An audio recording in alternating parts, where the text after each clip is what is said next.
Good morning, St. Francis again. The last time Lindsay and I chatted, we were talking about La Arche and where Henri Nouwen worked for the last 10 years of his life. Lindsay shared a little about her daughter Emily and their involvement in the community there. And we thought it would be good for Lindsay just to share a little bit about her involvement in the Henri Nouwen Society and what she's been up to. And yeah, over to you, Lindsay. Thank you. Well, the very first communication that I had that really drew me in and got me to participate in this whole community was we attended a New Year's Eve service, our gathering as they call it, at the Large Daybreak Community Chapel, which is called Dayspring. And Emily loved to go there. Our family loved to go there. We were all together. And at the end, someone came up and spoke to me. And this lady was a nun. She was from the Sisters of St. Joseph. And she was the one person that Henri had written his will and left everything to her. Wow. In trust. So everything published, everything unpublished. I've become good friends with her since, and she says she was ready to kill him for doing it because he never told her that he was going to be giving this to her. And so she's had years of trying to take all this incredible material and her friendship with him, which was an amazing friendship. And out of this came the Henri Nouwen legacy, and now the Henri Nouwen Society as well too. So, but she came to me not about any of that day. She came to me because someone had told her about Emily and that we had newly arrived, and she was worried about me. What was happening to me while I was living all of this, being a wife to Paul while he's still working, trying to raise my other two children, yes, and having this situation with my daughter who very rapidly lost all her capacities, and except for her mind and her spirit. And she knew that if I wasn't doing well, Emily wouldn't have the best. So she said, you know, I know you don't know me, but here's a card and here's my phone number. And if you would just like to have somebody walk through this with you, I would be more than happy to be that person. So that was quite an offer. Her name is Sister Sue Monsteller, and she is quite a phenomenal person. And I will forever be grateful that she did make this offer, and she was the one who brought me into the community. Okay. So Emily would come and she would have her practices during the week with the spirit movers where no parents were allowed, and I would go to Sue's home, which was right on the grounds, and Sue would talk to me and take me kind of through what I was living. So it was extremely formative for me. So I felt, I had always thought in those 9 months of reading Henri before he died that I was going to meet him. And I actually not only met him through his books, but I met him through Sue. And I got the real Henri through Sue. So then of course I became friends with the people that are in that community. So I would say, first and foremost, before any kind of formal relationship with Henri Nouwen Society or the Large Daybreak Community or even the archivist for Henri Nouwen Society, they became my friends. I became their friend, and we have very strong and important relationships with each other. So, and Emily and our whole family, I think, has benefited as a result. Being in that community also meant that Emily was getting input on a very meaningful level from all of them apart from me. They really ministered to her. So one of the things that happened was that before we even moved to Toronto, we caught on tape the very last words that Emily ever spoke. We just happened to be doing a recording of her story, and she came down, and then we just put her at the microphone, and she actually spoke the Lord's Prayer. That was the last. You have never heard the Lord's Prayer spoken the way she did, because by that point she was losing her ability to speak, but she could sing. So it's half speaking, half singing the Lord's Prayer, and that was the last time she ever spoke in sentences. Wow. Yeah. And we have it in the recording. So what happened was this community found out about that, and they took the recording, and the spirit movers did a choreograph and interpreted the whole Lord's Prayer and did it. They presented it at one of their Friday evening gatherings for all the community to come, the outside community to come in. Just profound. Wow. It's like, forgive us. I will just never forget the different segments and how they interpreted them, but forgive us. The whole way they dealt with forgiveness was absolutely heartrending and healing at the same time. So we had this rich input from this community, and of course I'm reading more and more through all those years of Henry and interacting with people in this community who knew him. And one of the many things that really got to me was how human he was. He did not hold back at all on his own struggles as a human being. And when he had relationships with people, that was the meeting point. And so he has this whole thrust of us as human beings, as fellow human beings, meeting each other in our brokenness, the way we meet Christ in our brokenness at communion. So it's very powerful, very meaningful to me, and it tided me over these years. So the long and the short of it was,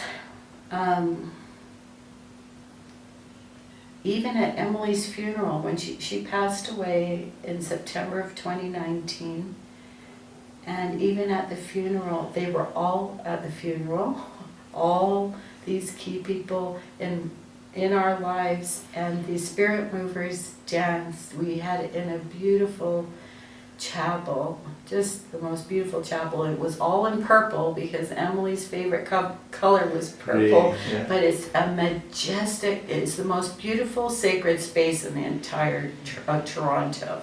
They let us use that. And those spirit movers danced down the aisle and sang one of Emily's favorite songs.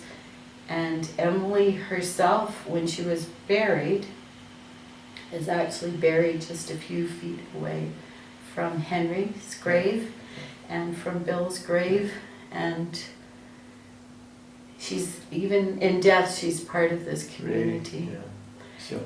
So I'm involved with the Henri Nouwen Society, mostly in terms of background support to my friends who are doing all the upfront work.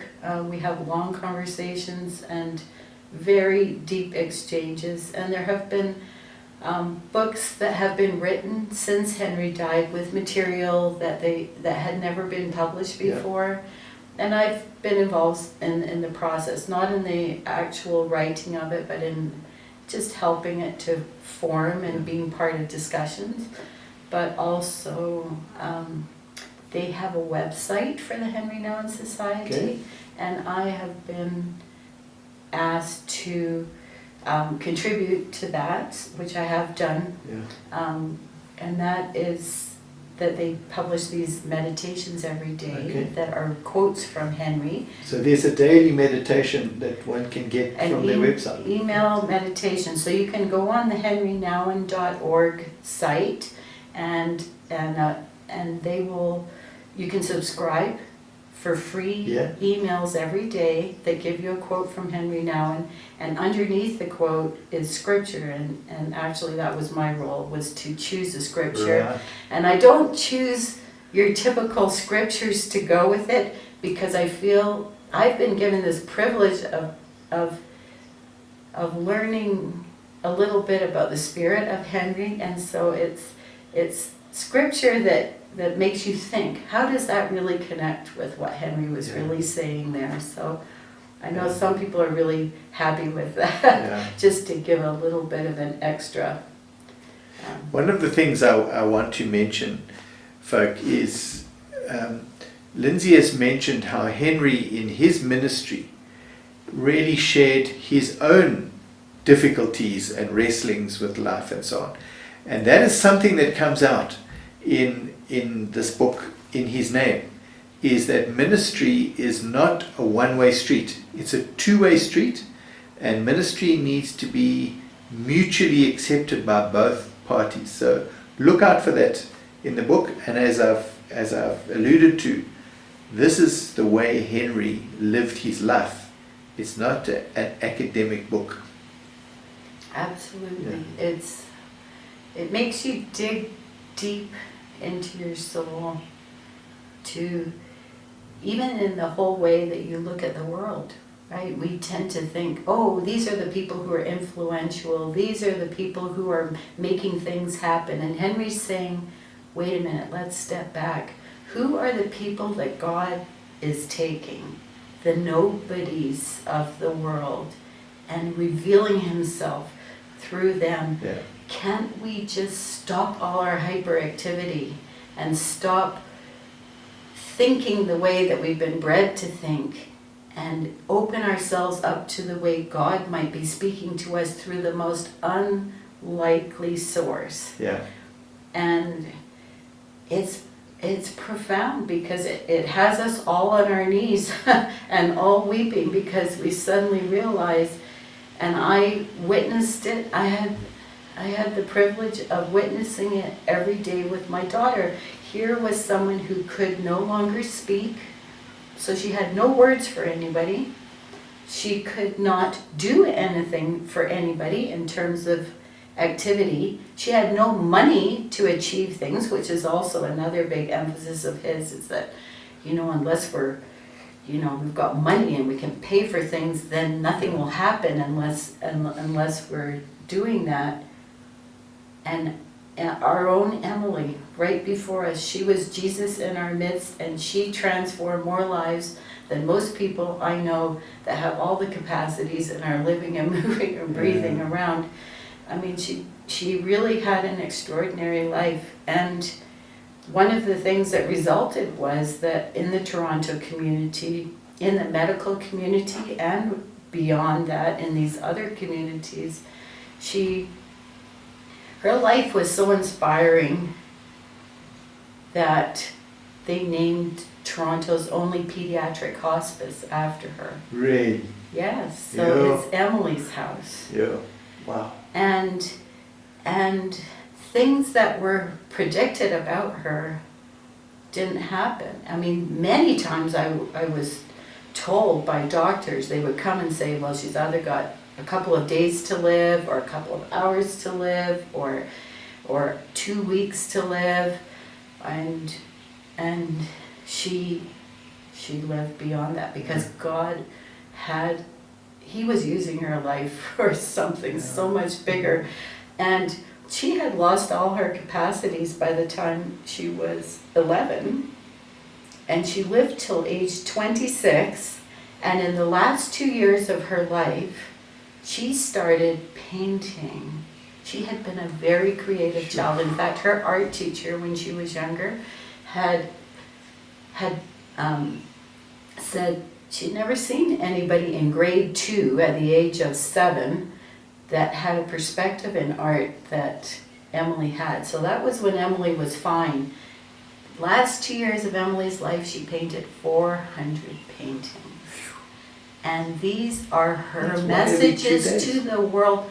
And it was honestly the process. She's lying, I mean, she was palliative. I ran a hospital in our house. And she was in a bed, and she was lying down, and we would raise the bed as much as she could take, and she would just work with the art therapist. It was as if somebody took a hold, somebody divine took a hold of that hand, because if you see some of these paintings that came out of her, they are extraordinary. And so I do have some of them here, not the originals, but prints here. And this is what Henry was always getting at, is that you never know when, in the way you care for someone that cannot give you back anything in your own terms, can actually bring about fruit and developments and just the most unexpected outcomes. And that we should never look at something and determine what the outcome is going to be, ever. Because out of the most unlikely people, the gold mine of God is to be found. And we had the privilege of having that in our daughter. And I don't know if I would have recognized it to the degree that I did, or been able to nurture her and feed her spirit as a whole person the way I was able to do for all those years that we had her, had I not had him speaking to me, really, and opening up my eyes. I mean, there's another part of the story where at one point in 2008, so she passed away in 2019, so 11 years before she died, I was told that she couldn't live anymore because she couldn't eat anymore. She couldn't tolerate the feeding tubes. And so out of that came another possibility, which was much more medically complicated, and it was life-threatening to her. It actually involved putting a PICC line in her arm and putting a tube straight to her heart so that the liquid nutrition could go straight to her heart, because obviously if you don't eat, you don't live. So, but I was told that in Ontario by law you were only allowed to have that measure if it was temporary, and if the government gave you 24/7 nursing, which they could not afford to give because they didn't know how long Emily was going to live, and it would actually be a permanent measure. So I had to study and do the nurse's test to pass exams in order to run this. But I was also told by the doctor that was supposed to sign to allow this to happen that I would have to never be further than an 11-minute radius from my daughter, because no matter who was looking after her, if there was a crisis, I had to be the one to come back and avert the crisis, and I only would have 11 minutes. So I have this whole story of the next 11 years of my life in an 11-minute radius. After having lived in all these different countries around the world, my life, in Henry's terms, just kind of was a downward mobility, spiraling down, right? But I had to listen to what God was saying to me. And Henry helped me to do that. And that was that abundance of life can be found even in the tiniest radiances. What is needed is an open heart and open eyes, open ears to actually see how God is moving in whatever tiny sphere. Yeah. And this is the message for COVID. This is the message for COVID as well. You know, we have this COVID-19 pandemic. Our lives have been restricted. It's been difficult. I feel like I lived the whole COVID scene for 18 years. And I did, because I couldn't be out and about with doing anything. Yeah. I You were just in had to be lockdown. focused. I was in lockdown, and God revealed himself in the most incredible ways. And I suddenly realized, as one of the big lessons, that I had been so busy rushing out to be in life that was beyond that Yeah. 11-minute radius, that I never saw what was right there Yeah. in the fullness. And so this became a time of revelation for me, is to see what God has for us right within the confines of whatever our circumstances or experiences are, whatever the boundaries are, because he will reveal himself and he can do something above and beyond anything that we could ever think. Sure. Lindsay, thank you so much for sharing your story. Guys, as I've said before, the Lent course is really a practical thing. Lindsay has just shared a lot of what's going to be discussed in the next 2 weeks, and it's very practical and it's very down to earth, but it is God inspired. God has really led you into that scenario. God has used Emily in ways that we could not believe.